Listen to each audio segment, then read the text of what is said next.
Yeah, you're fine. Yeah. No, but no. I think you're real. Yeah. How many radiations do you have to do? About 20. So they said we do 16. So yeah, 5 down, 15 down. So we said we do 16 and then we do 4 of them on two. It's a little more intense. Oh, good. Well, I hope you still continue through with your problems. We were there the first time, a couple of women go in and come back out. They were huge. Yeah.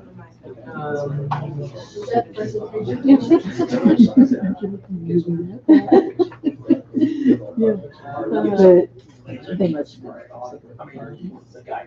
There's no date on it, yeah, just curious. But no, He was. you know, they get little, one has to go through, Yeah. you know, I know, sometimes it's just. You can get the rest, Take care of what I need, Yeah. you know.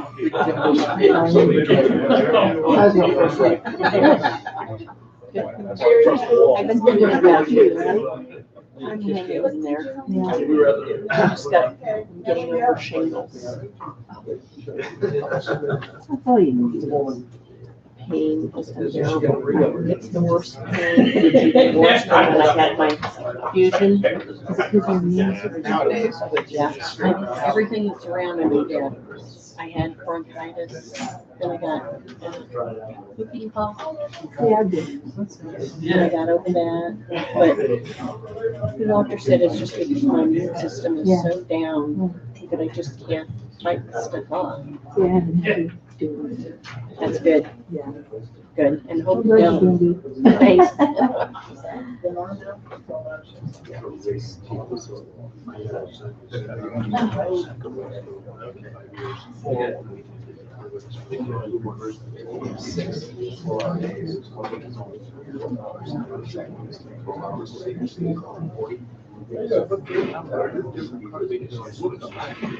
Tracy.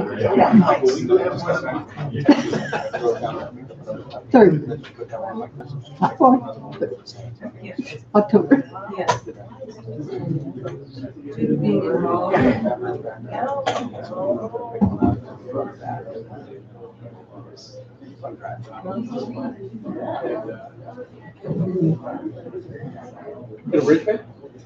I've had 5. Now call to order the Tuesday, September 4th meeting of the Winter City Council. Can we have roll call, please? Councilmember Anderson. Here. Cowan. Here. Lauren. Here. New. Here. Mayor Bianchi. Here. Thank you. Okay, Mike Sebastian, can you lead us in the pledge, please? Absolutely. Please join me in the pledge. Pledge allegiance to the flag of the United States of America and to the republic for which it stands, one nation, under God, indivisible, with liberty and justice for all. Thank you. And, yes, we have approval of the agenda. Mayor and Council, changes to the agenda.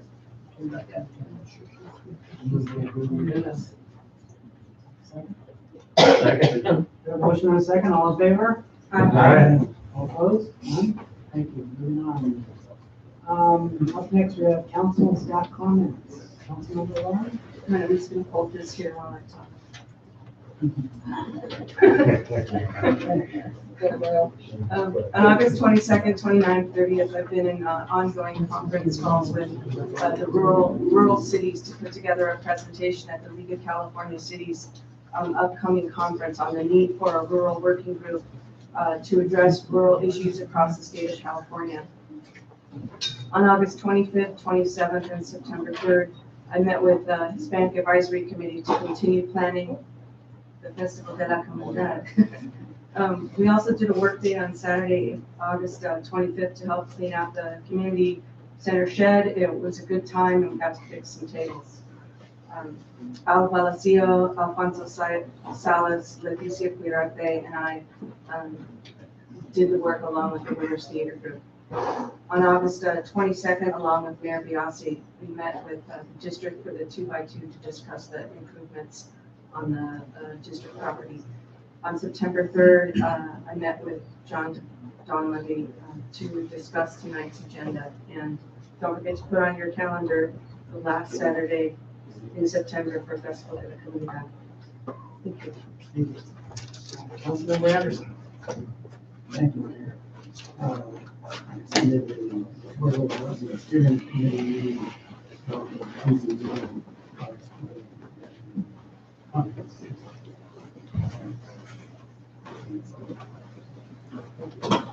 Councilmember New? I had a very nice 2 weeks and didn't have any meetings to go Mayor Pro Tem Callen. Yes, I attended the Earthquake Festival on the 24th. I think most everybody was around for that. It was great. It seemed like we had a great turnout. Kathy and I would just like to thank the mayor and his wife for helping us pick up all the tables and chairs after. And one unidentified busboy from Peter Creek was a big help as well. And then on the 1st, I met with the mayor to go over a couple items, and then yesterday with the city manager to review the agenda for the night. That's all I had. Thank you. Yeah, on the 22nd of August, I also attended the school city 2x2 meeting. On the 24th, the Earthquake Festival downtown, I would say, was another very successful event. A lot of people in town. On the 28th, the Affordable Housing Steering Committee meeting where we discussed some of the funding for the Domus project. The senior apartments coming soon near us. On the 30th, I attended the management staff meeting here in the conference room. Also on the 30th, along with the city manager, we met with Emery Mangalio and Mayor Barsali to talk about some of the things going on at our community parks and things that we could do to maybe make them better. And on the 30th, I had the thrill of attending Mayor Pro Tem's 60th birthday party. Congratulations. It's a good time. Great event. And on the 1st, I met with Mayor Pro Tem to discuss a couple items. And I met with the city manager today to discuss the agenda. So thank you all for all your hard work. Good job. So up next, we will have public comments for anything that is not on tonight's agenda.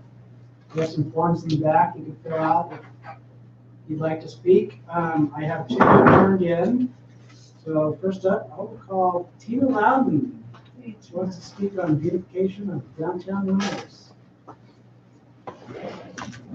Thank you, Mayor Bill, City Council people, John, and everybody else. Is this on? Yes, it is. It's been brought to my attention by another citizen of Winters about downtown, and it needs a little bit of work, and we like to volunteer for this. And then I hear that this is under the Winters general plan, maybe.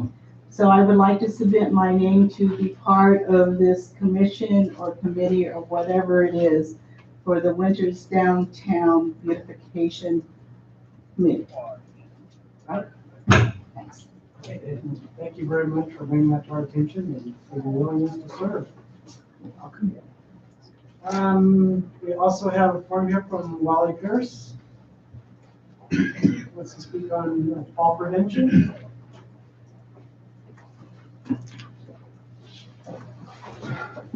How you doing? I'm back again asking for some stuff. I passed out a draft resolution for you. Fall Prevention Awareness Week is September 22nd through the 29th. I've given you some statistics, so I'm boring with those, except that in the 3 minutes that we speak, 17 people went to the doctor, the hospital, at a cost of about $800,000. Because each visit in the ER for a fall is $47,000.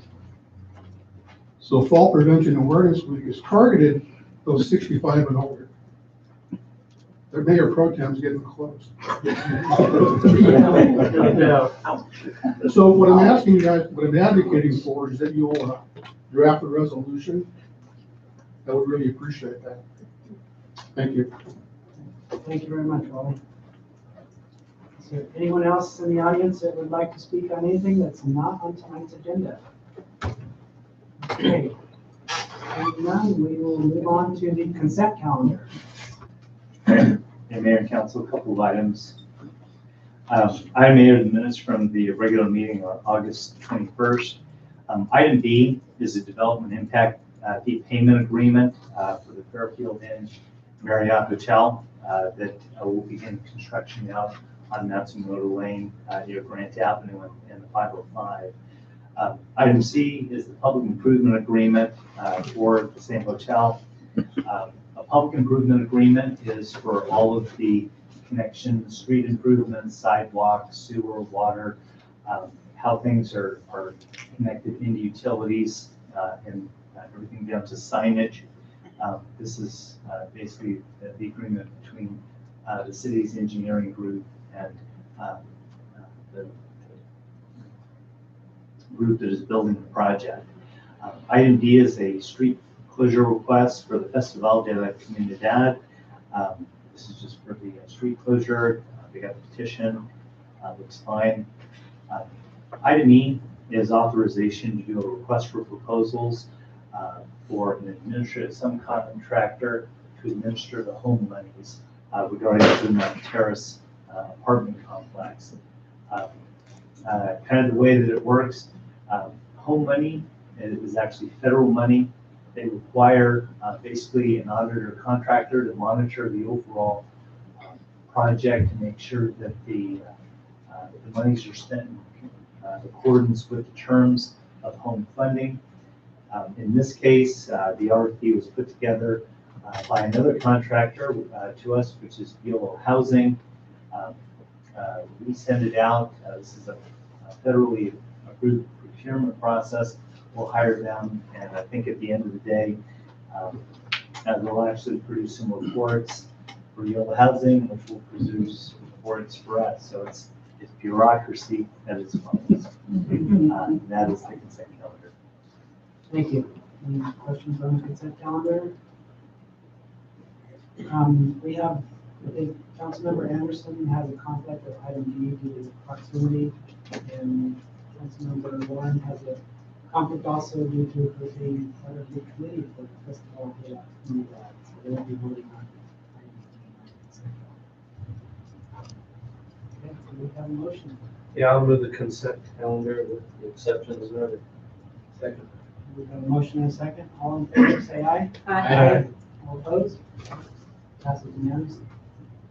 Okay, so up next, are we ready for the first presentation? Yeah, I think we are.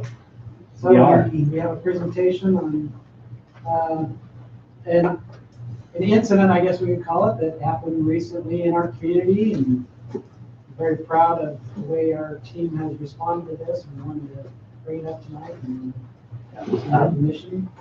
I'll read it just really quickly. So I started as city manager here in 2001, and coming from Southern California, I was informed that our ambulance response time was 20 minutes. And anybody who knows anything about first aid or cardiac events knows that 20 minutes is not an acceptable time for an ambulance to get there. I've always felt very blessed with the members of our staff that work in public safety, whether it's police, fire, or our EMS personnel. I've always considered them to be absolute heroes. The folks who start with our 911 and our YOLO communications, the folks that are dispatched to any incident are amazing. And they truly are heroes. They are people that go into a situation that they don't know anything about, and they have to quickly evaluate it, develop a strategic course of action to try and have a positive outcome. In 2004, I had an experience that was just incredible to me. we had these pagers that had radios in them. And in my office, I listened to a gentleman die over the radio.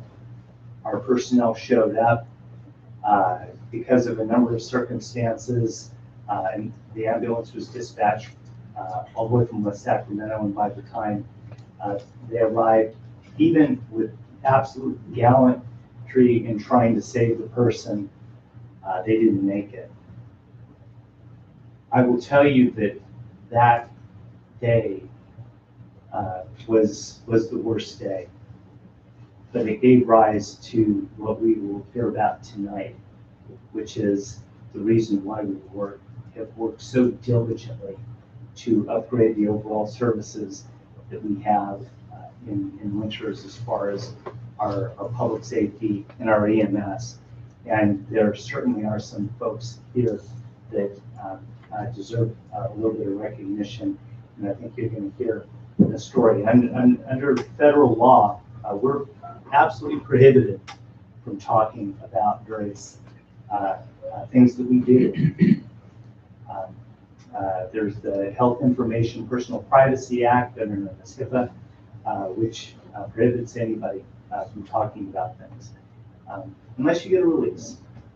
And tonight, I would like to share with the council and the community a very important incident that happened a month ago. So I'd like to maybe turn it over to Matt Sheckler from our fire department, and he can maybe give some details and tell you about it.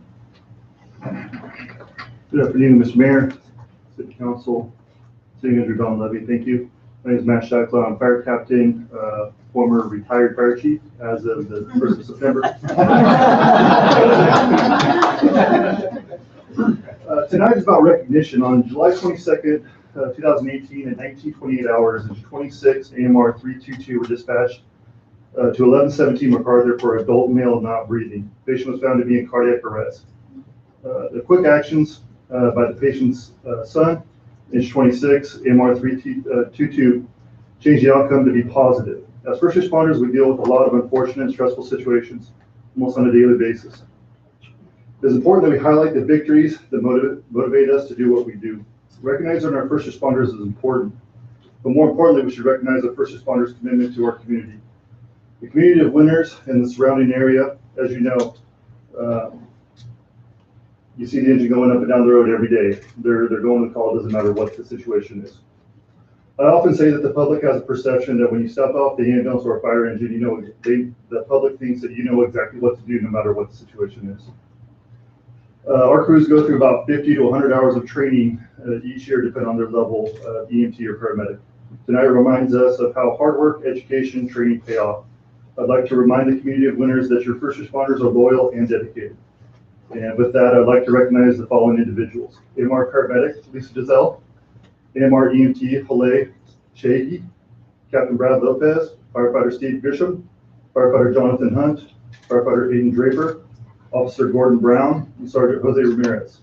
Now I'd like to introduce Kristen Waivoda and Jesse was here, Jesse Schofield from YEMSA. Thank you. Good evening. I'm Kristen Waivoda. I'm the EMS administrator for Yolo County. One thing I just wanted to mention about tonight, which is really unique, is one thing that takes place with cardiac arrest is it's a whole system that has to come together to see an outcome. It's not just getting them to the hospital. It takes early recognition. It takes doing high performance CPR. It takes getting them to the right hospital, and that right hospital doing the right thing. And so what they say in EMS is once you master cardiac arrest, you've mastered everything in your system, because you've been able to figure out how to get all the moving parts to come together. And I think this is a perfect story where that took place. We had early recognition, early 911. CPR was started by family immediately. Our crews got there, did high performance CPR, got him off to the hospital where he got other treatments, and he's here today with us because the whole system came together. So if you start seeing more of this, it makes me really, really proud of everyone we have working here, because that whole system, we're mastering this, we're mastering it all, so we should start seeing outcomes everywhere improve. So we just want to take the time to recognize everyone. We have some life-saving awards, and you guys are actually the first. You know, we are a new EMS agency. I've presented to you guys before. of having the first Lifesaver Award where we introduce the patients and the first responders together. And so that is the first time it's happening here with Yolo County EMS. And we thank you for letting us do that tonight and recognize what happens in your community. So Jesse's gonna help me. Just stand up. So we have Brad Lopez from Winterspire. You're gonna make them all come up. There you go, Brad. You can stay standing up here, actually. You can go make a line. Be the first one. Starting it. All right. Aiden? Right? Aiden. Aiden. Let me stand to the side. John? Last name? Hunt? Steve Grisham? Lisa Dizelle? I'm not even going to try your last name.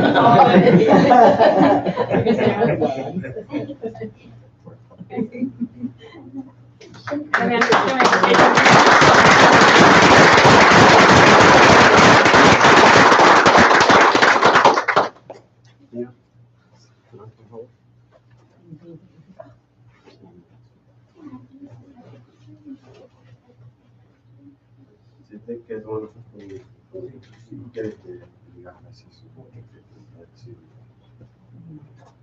He's the young gentleman saved by this crew.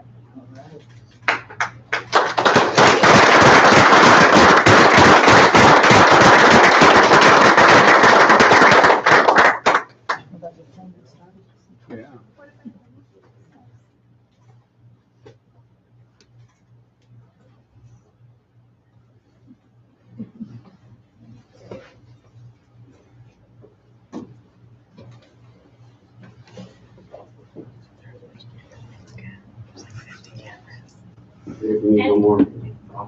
Do the officers, and if we can have his son join too, because his son is the one who started the early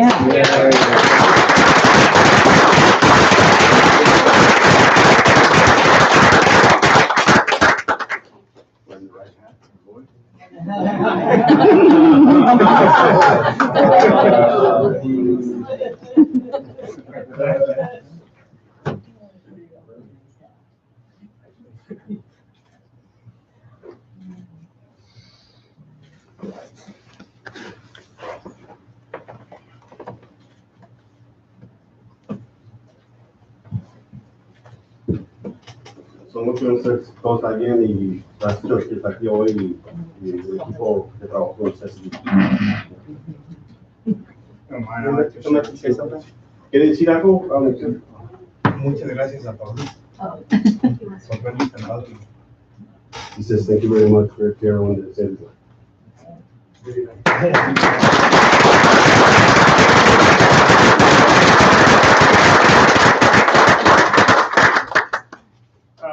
I'd like to just share a few words. One, really, I think this recognition truly goes to the son. And your name, sir? Oswaldo. Oswaldo. Yeah. I really want to commend you for your courage and effort to do such a courageous thing. Like we've been kind of sharing in the EMS field, putting those dots together with early CPR is a crucial component to saving lives. And I really think the recognition and award should go to you. That's a very courageous thing that you had to do. And it's tremendous and humbling opportunity that we get to see this and share this with you. So we're grateful with you and being able to share this opportunity. Well, I want to thank you guys. I was a fire cadet at the fire station. And I graduated 2016. So it wasn't for, I don't know who taught me CPR.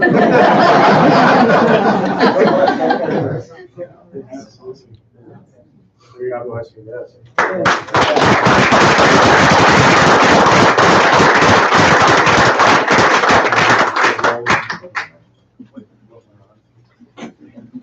So I'll share with you a little bit of our role. Brad Lopez, fire captain with Winterspire. So I was the engine captain when we responded to the call along with AMR 322, paramedic Lisa and her partner EMT, Hale. So when we arrived on scene, we actually saw a family member, and the son actually turned out to be doing CPR on his father. And we didn't really know that at the time. We didn't know their relationship, but we knew that bystander CPR was initiated. So that was good, and we were able to step in and start initiating some ALS care to the patient, continuing CPR, and able to establish those ALS drugs that we can get on board. And just really all the dots were connected in this scenario. It's a rare opportunity.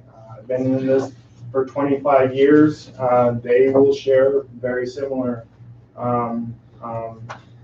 scenarios that, we've been doing this for a long time, and it's rare opportunities that we get to experience this. And it feels good because, we often go to calls with such tragedy, and we don't have necessarily good outcomes all the time. So this is just a tremendous and humbling opportunity for us and for the family. And yeah, thank you.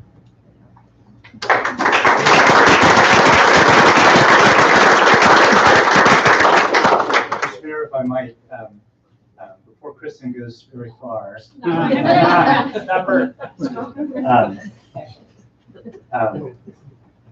I'll share with you that getting to today from the staff perspective involved a pretty delicate maneuver that we started back in 2012.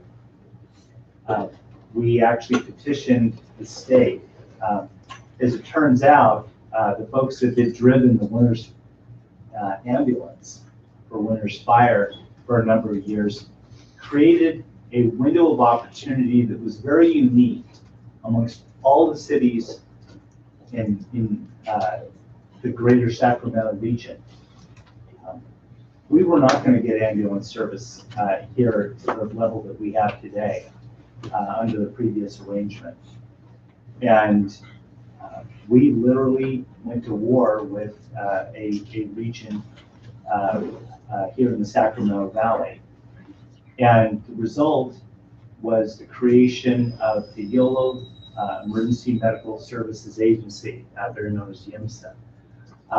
And there was a small group of us that really put this together, and they included myself, Chief Nathan Trowernick, who's the fire chief for UC Davis, Jackie Ramirez, who works with West Sacramento. She's now the fire chief for Woodland. Jill Cook, who was the health director for Yolo County at the time. She's now the assistant CAO. And Kristen Woboda.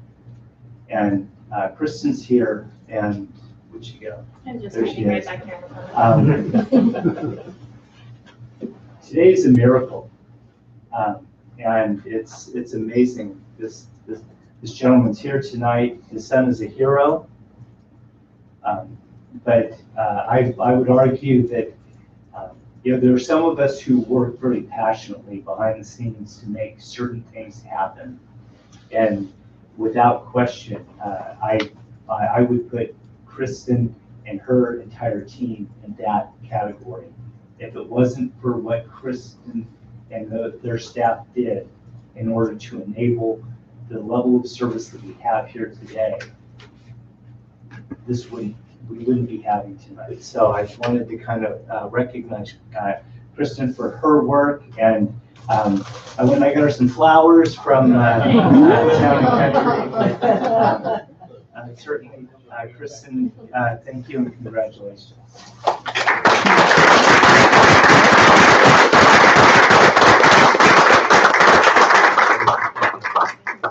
Sure.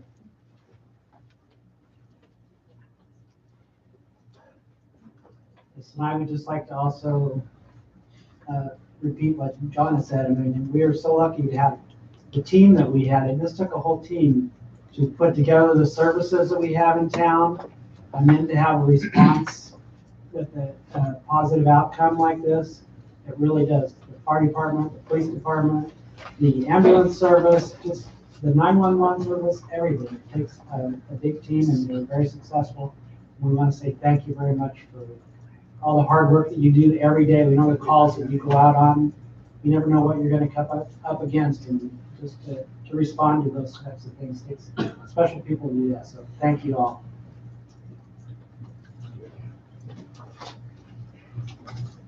Okay.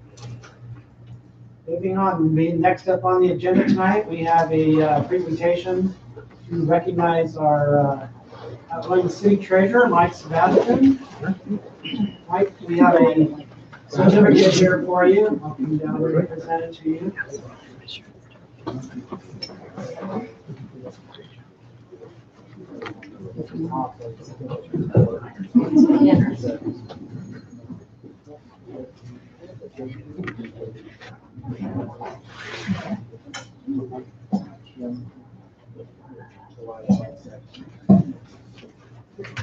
So just wanted to give a little bit of background here.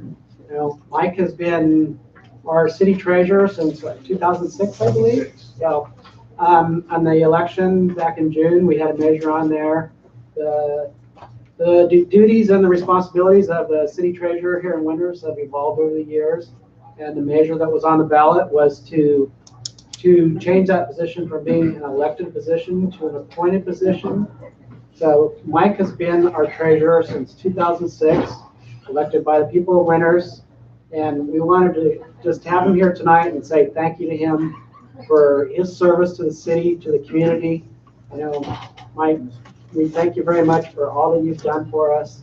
And this is only a very small token of what we can do to recognize you. So I wanted to present that to you tonight and say thank you on behalf of the city of Winters.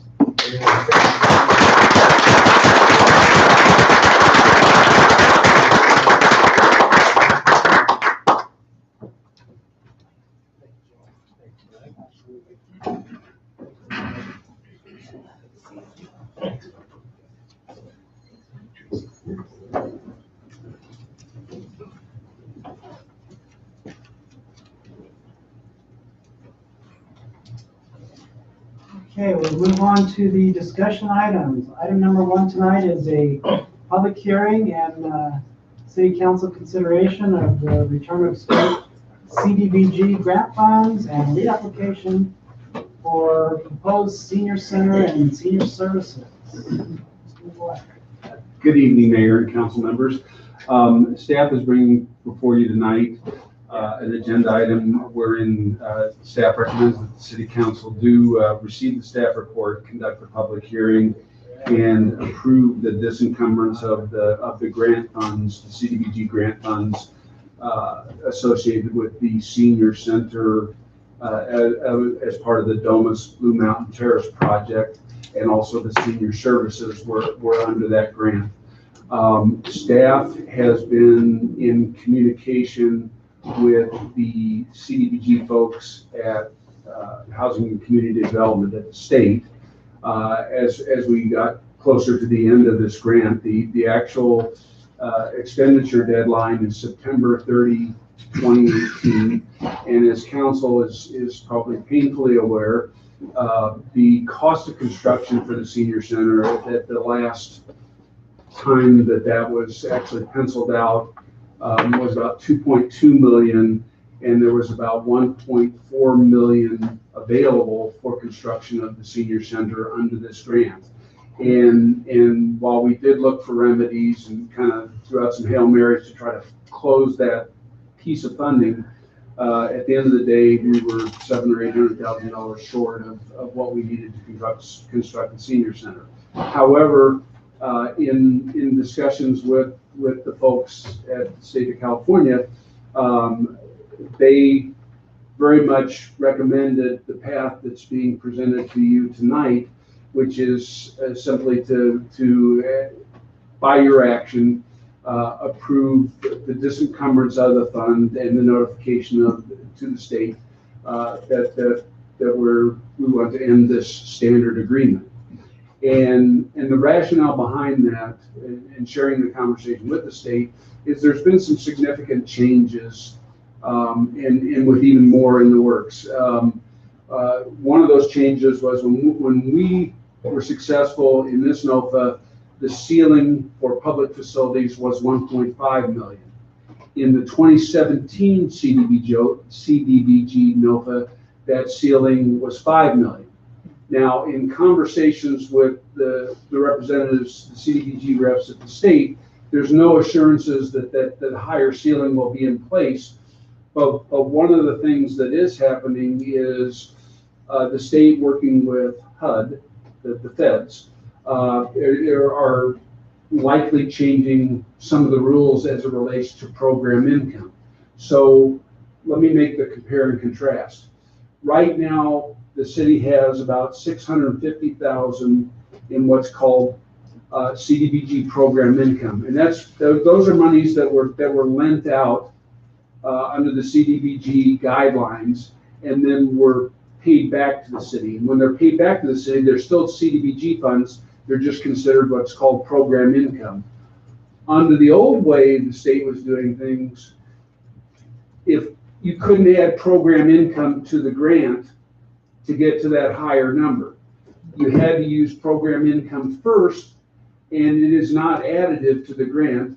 It is an offset to the grant. So you're never going to get past that 1.5 million bucket of money that was there under the old program guidelines.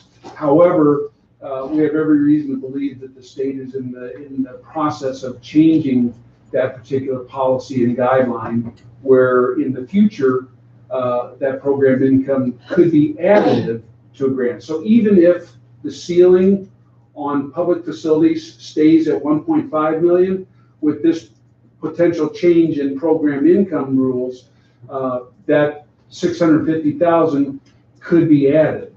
The other important thing staff would like to note is that in those discussions with the state representatives, they were very encouraging for the city and Domus to reapply under the 2018 NOFA. And part of what they shared was, if it was a good grant when it was done the first time, you have an even stronger case now because we're so much more shovel ready. So another thing that should factor into the scoring model this time is the Winters Healthcare Facility, which is a federally qualified health center, was just kind of a gleam in the city's eye back when the 2014 NOFA was happening. Now it's a real deal that is slated to start construction in October, I think, of this year. And federally qualified health centers are kind of a bonus scoring category within CDBG. So there's no guarantee that we'll be successful in reapplying under the 2018 NOFA, but our conversations with the representatives at the state certainly were very, very encouraging, and staff's recommendation is to approve the disencumbrance, but we intend to pursue this until we get it done. Thank you. Any questions before I open the public hearing? Seeing none, 7:06, I'll open the public hearing. Anyone like to speak on this item? Okay, seeing none, I will close the public hearing at 7:06 now. Okay, any questions, discussion from the council? Not really discussions. I mean, we've already talked about this. Yes. We've already, had this presented to us, and although it might feel unnatural to give money back, at least for me, it is part of the process, and I think we will prevail. Yeah, I agree. I think it's a smart move because we know we're short on the total dollar amount. We've been hunting for quite some time for ways to fill that gap, and I think this gives us a really good opportunity to get everything we want out of the senior center instead of having to whittle it back. So I'm anxious to see it move forward. Yeah, I would agree. I've had some of the discussions. We talked about some of the funding issues that we're having with the Domus project, the senior center, all that, at the Affordable Housing Steering Committee. And, I think this is a positive step forward. So, if there's no other discussion, I'll open it up for a motion. Make a motion if there's no discussion. Discussion. All right, move to approve the disencumbrance of the 15 CDBG 10-578 agreement with the State Housing and Community Development Department, and adopt a resolution approving an application for up to $5 million in funding from the State Community Development Block Grant Program for the construction of a 6,000 square foot senior center, and provide senior services and if awarded, authorize the execution of grant agreement and any amendments for the project. Do we have a second? Second. We have a motion and a second. All in favor, say aye. Aye. All opposed? None. The motion passes unanimously. Thank you, Council. Thank you. Last item on tonight's agenda is the building permitting system. Building Department, City of Winters. Mayor and Council, I'll start off and I'll invite Jean and Christine to come on up. Beginning on October 9th of this year, so just in about a month, the Building Department will be kicking off and introduce a same-day permitting system for basically a number of different eligible uses, which include interior alterations for both residential and commercial businesses. There's a kind of a list of different categories of improvements that can go in as part of the system. The idea is to do our best to streamline and make it very easy for people to come in and get those permits. As part of some of the meetings of our Economic Development Committee, we were really kind of laid out in one of the meetings from somebody who pointed out that there are examples around us. We went down to the city of Vacaville. They have what is known as TI Tuesday. And you can go in and Christine and I took a field trip down there. And in the course of about 45 minutes of chatting with the permit tech that was working at the counter, we saw an issue probably around $20,000 worth of permits through a system that absolutely can work here in Winters. So in many ways, we've tailored some of the things that we've learned from a city that we think is doing some best practices. Realize that there are many things that you can come in and get over the counter every day that are just automatic. So we don't want to just limit it to one day that you can get that. But there are a whole litany of other things: kitchen remodels, bathroom remodels, various interior improvements, moving walls, adding various types of accessory structures onto the buildings that can happen in an expedited manner. We'll have specific hours where contractors and residents can come in the morning and then in the afternoon. One of the things that is absolutely critical in doing this is that preparation is absolutely the most important aspect. When we were down in Vacaville, the one thing that we learned is that from the contractor's side, they love it because they can just come in and have their plans and their permits happen very quickly. But that means that they're coming in completely prepared. There are various forms that are required to be completed for whether it's air quality or for Title 24. And they said that probably the most impressive thing is that once you have all your local contractors in line, it becomes very simple for them to come in and absolutely get everything that they need. For kind of the do-it-yourselfers, sometimes there's a little bit of an education process that goes with it. One of the things that we will be implementing is a much more friendly city website for building, and also some of the things that people will be given. When somebody comes in and wants to do a kitchen remodel or a bathroom remodel, one of the things that Vacaville absolutely found to be critical is that you have very effective checklists. Here are the expectations that we have. Because in many cases, we're switching from to a less vigorous plan review at the outset and a higher level of building inspection on the other end. The chief building official in Vacaville described it to me as just getting the boots on the ground, getting the inspectors out there. Professional contractors should know the building code, and that will in turn fall over to the building inspector to go out and enforce those. Some of the biggest checklists, number one, there's a building inspection checklist. All contractors have got to be ready for that. There were all these checklists, kitchen remodels, bathroom remodels, nice, easy little checklist that people can get. This does not get away from the importance that people have to do their projects correctly. If somebody comes in, they can say, well, yes, I'm replacing ceiling fans or doing various types of, let's use a kitchen remodel as an example. They, in a kitchen remodel, they require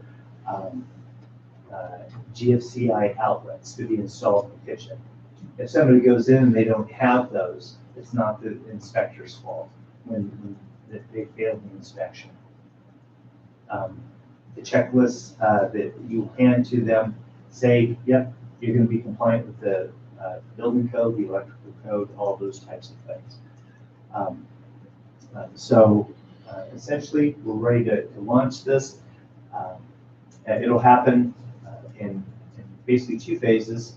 First is towards the end of this month, and I'm going to leave it up to Christine and Jean to do this, but we'll have a workshop. We're going to send a note out to every contractor in town. We're going to invite them to come one evening, and we're going to talk about this. We're going to hand out samples of all the checklists and the things that they're going to need to do. We're going to feed them. For every contractor that shows up, we're going to give an incentive, $25 coupon off your next permit. You come in on the same-day system, you're going to get $25 off. That's going to be the incentive. We want to educate, we want to prepare, we want to have everybody ready for the launch of this thing. We expect to go live with this on Tuesday, October 9th. So with that, why don't I invite Jean and Christine to come on up and maybe they can talk about their side of how this is going to go. Good evening, Mr. Mayor and Council. First of all, thank you for giving us the opportunity to do this. I also went down and observed about probably two and a half hours of how TI Tuesday works in Vacaville. It's a SWIFT program.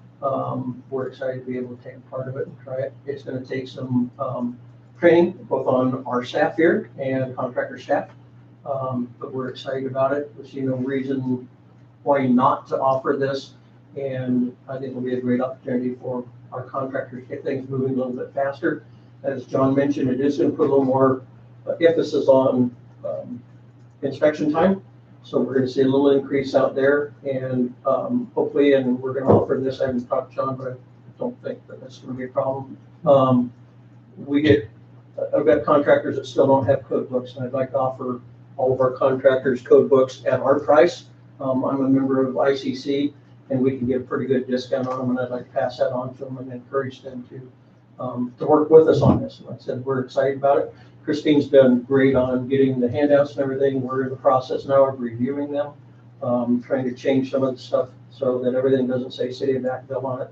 And some of the, but it's great that we have the opportunity to not invent the wheel, but just kind of true it up a little bit. It's going to work in our jurisdiction. So I'd like to thank John for this, and Christine's done great on this so far.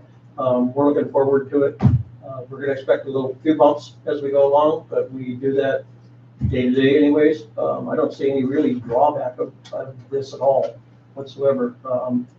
And under the circumstances that we have, we're excited to kick it off. Well, Christine, share some of your stuff. I'm excited at an opportunity to streamline and expedite the process. It's very doable.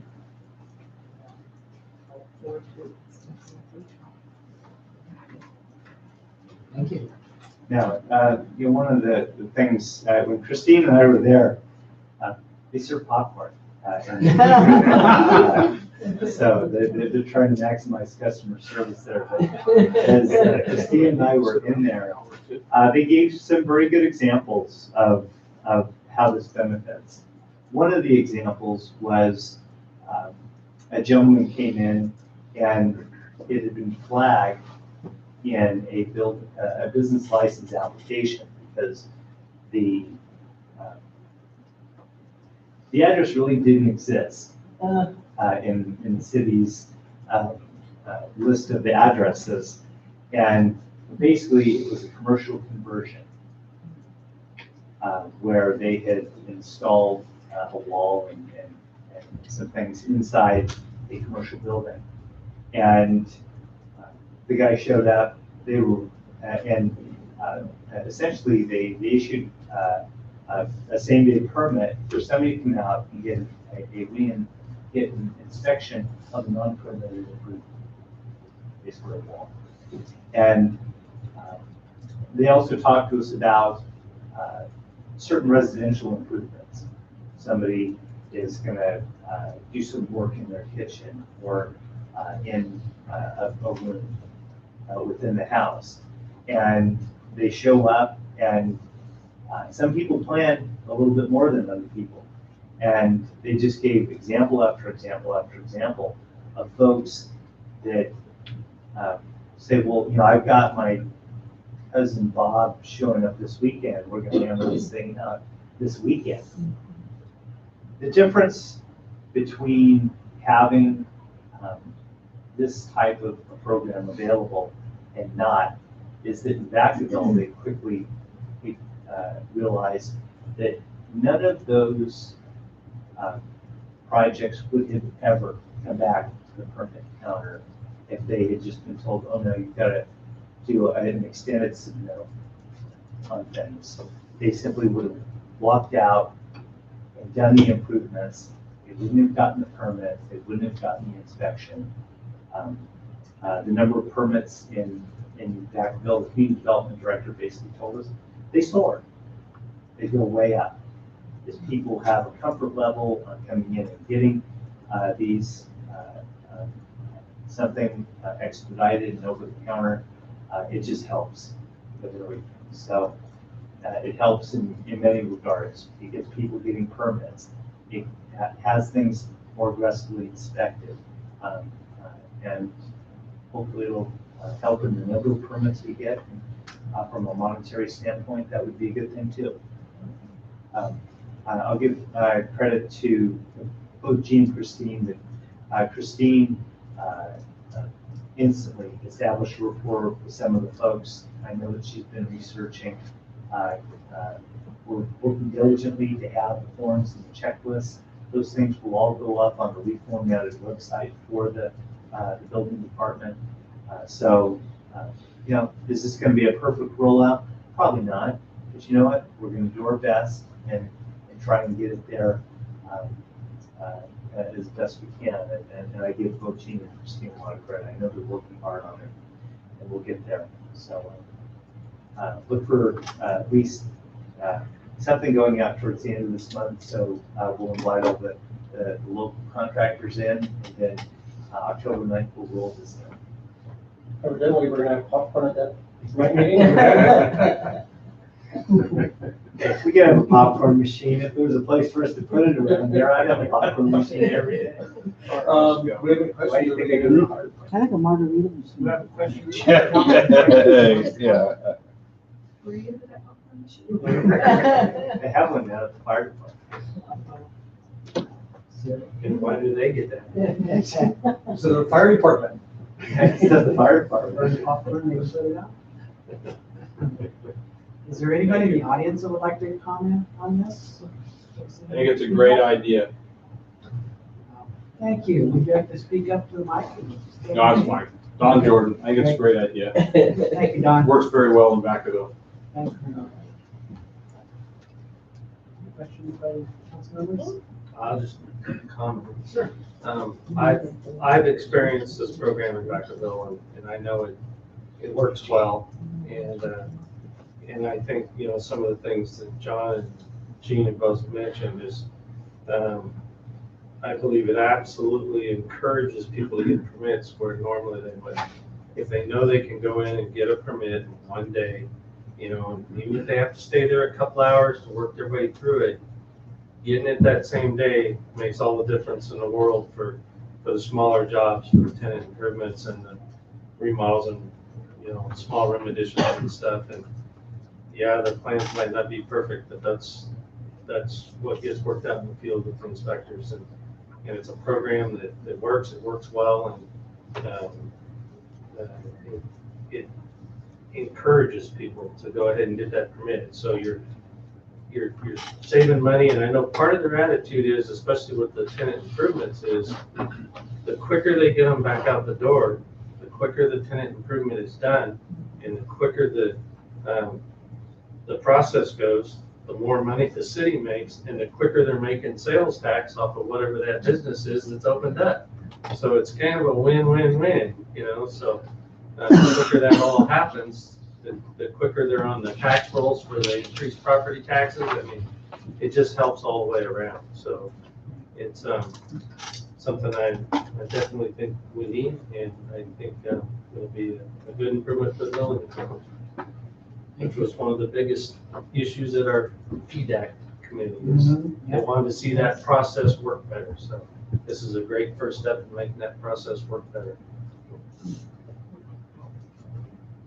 I have a couple questions. One would be, so if, for instance, during on these Tuesdays, if you're not in the office, Christine?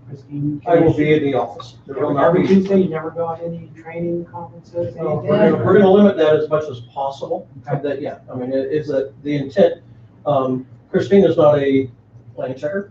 So not that Christine doesn't, again, John mentioned this, we do issue a lot of over-the-counter permits currently.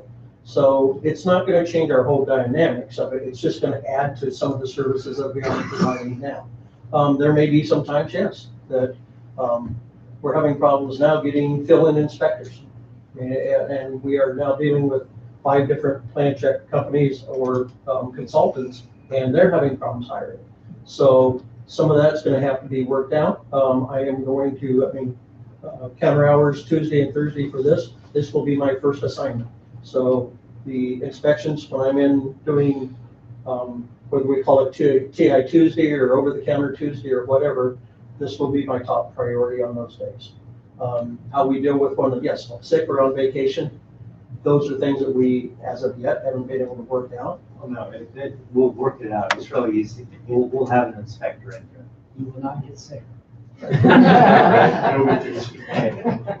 sick days out of 14 and a half years. So I'm not really worried about that yet. We'll work it. I think it's a good step forward, and I've heard input at the economic development as well as from some of the contractors around town, and I think this would be a great step forward in getting permits issued the same day. I think this means that people are going to do these improvements, they'll be inspected, they'll be safer, so it'll be a win-win. Win for the people getting the improvements done, win for the city, having safer improvements done in town, and enough money to come in to cover those inspections and the plan checks. So I look forward to, I say, it says here, starting October 9th, I wish we could get it done earlier, but I know. You know what, we have to hold a we have done workshop. 3 of these so far. And the longest one we had out with a permit in his hand in 20 minutes. We had one at 17 and one about somewhere around 15. One was a kitchen remodel, one was a flat roof to a pitched roof, and the other one was some interior walls on one of the city buildings. And so we're kind of implementing it as it goes. We're not waiting until the 9th to kick some of this off. When I sit there and look at something and say, you know what, we're going to give you the opportunity to run on this, and it's up to you. So far, we've had 3 of them said, yeah, I'll do that. Redline some stuff. We have stapled some handouts to them, scratched out the other jurisdiction, written it in city letters, and we went with it. And so far, we're We're not waiting necessarily until the 9th. That's the kind of official kickoff, and that's when we're gonna really do it. But we're kind of seeing, okay, what bugs do we have in it? How can we work those out before we hit it, full force? Is it, I'd rather do a few of them to see how it rolls and everything and find out, get some feedback from the contractors. Yeah, and I think one of the key things to have is to get that checklist together so that contractors have that checklist. They know exactly what they need to bring in when they come in, and everything you're gonna ask them prepared. Make it that much smoother and easier. Yeah, the incentive to get the local contractors to come out to the meeting that we'll have at the end of this month, literally, we're offering them dinner and a coupon. More than popcorn? Wow. Better than popcorn. Where? As long as we're talking about I don't know how 9 of you are gonna split a taco, but that's up to you guys. But we want them to come out. We want to make sure that we set the expectations and for the most part, kind of the ground rules on how this is going to work. Because the more prepared that they are, the better prepared we are to be able to just execute on this. I can't understate, when Christine and I were there, literally we saw $20,000 worth of permits just go by us in a 45-minute period. And there was a common thread. They were all prepared. Here's the Title 24, here's the air quality, here's this, here's the 3 set of plans that were required on this thing. Here's my building permit application filled out. They have an online system down there that helps speed a little bit of it up. But it was a well-oiled machine that was producing these things. Good contractors are going to just love this thing. People that are not as well prepared. Will some people be frustrated? Absolutely. But ultimately, the idea that they know Christine can give them those checklists. They can go online. They can have everything prepared so they can be in and out. That's the goal. I'll just comment that I think that the building department's been doing a very fine job getting things out, and I know that it's going to make it easier for me and for other contractors. I am very happy to hear that we're going to do it. So go for it.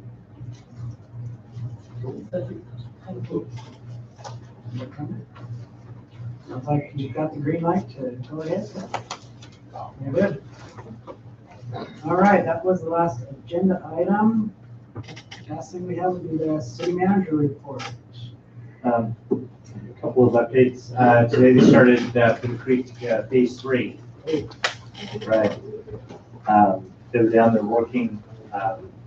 They had the whole team down there, the environmental team, the engineering team, the geomorphology team. They were all down there. They're working. The engineer on the project was there, working through things. But they kicked it into gear today, and literally by the end of the month, they expect they're going to have water flowing through that section of the creek. So good news on that. Tonight, the council approved a couple of things regarding the Fairfield Inn. I can tell you that literally this afternoon before I came down here, we were exchanging information. They're finalizing every single aspect of their project implementation for this. I've greenlighted the city engineer on all the civil work that they want to get out. The council tonight approved the public improvement agreement, which more alludes to the civil side of things. So I told the city engineer that they're still working some things out with building and planning as far as getting the actual building permit goes, but as far as the civil work goes, I've asked the city engineer to just green light absolutely all of that. He mentioned to me today that they've gotten some submittals on some of the bathroom work at the downtown hotel, so that's a very good sign. for just some timing for them. The Blue Mountain Terrace Apartments are going to be back before the council next meeting. Yes, the 18th. On the 18th, a final piece of the financing pie on things. They've already had their plans in for some more, haven't they? Yeah. They have about a 2-month timeline projected for the final revisions to the plan to incorporate some of the value engineering. So, once we have the last portion of the financing deal done with them, within a couple of months, they should be ready for permit. And this fall prevention resolution on the next agenda as well. Yeah, no problem. We'll bring it back as proclamation. Yeah, no problem with that at all. Winners Healthcare Foundation, I know that their project is beginning to ramp up towards construction. Good news for them. Gene mentioned meeting this afternoon. They had a pre-con meeting. We've been issuing permits on the subdivision projects for both Heartland and Stones Row. I expect that they're going to be going. I happened to be walking through that project this morning, and it sure looks like they're getting ready for some of the paving work and a lot of that. And then finally tonight, I will tell you, tonight was a highlight of my career. This letter is without a doubt a top 5 letter for me. This was a letter from the director of the State Emergency Medical Services Authority. They're the ones who oversee all ambulance services and emergency medical services in the state. And what a journey.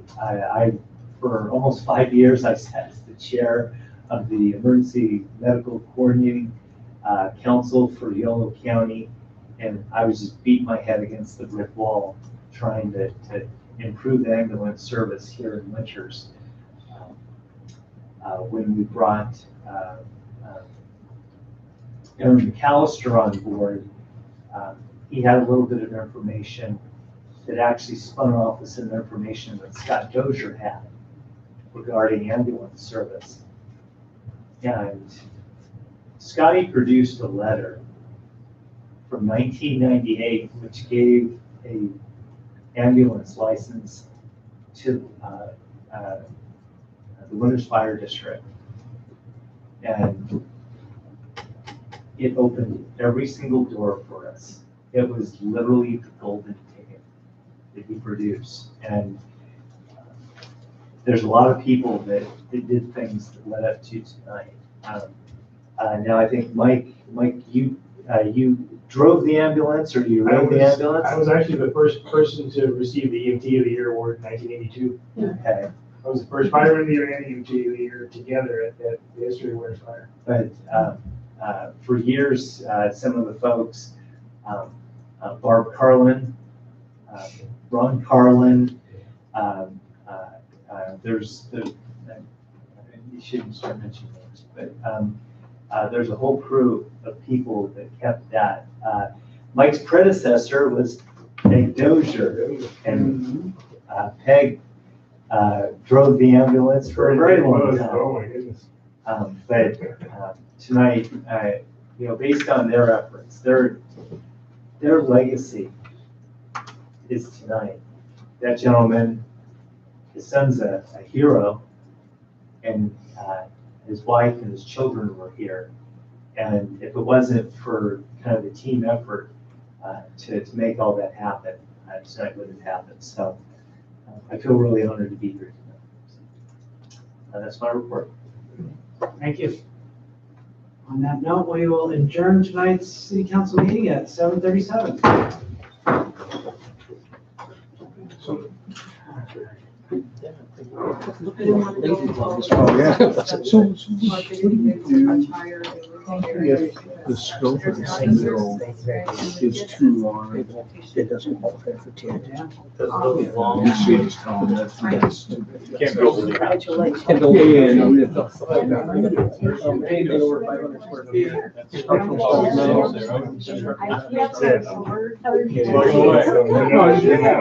I'm sure you thought about that, but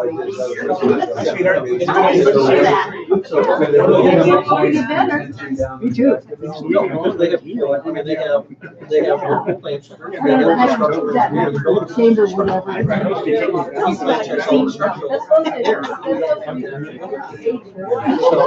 Look, have some of that.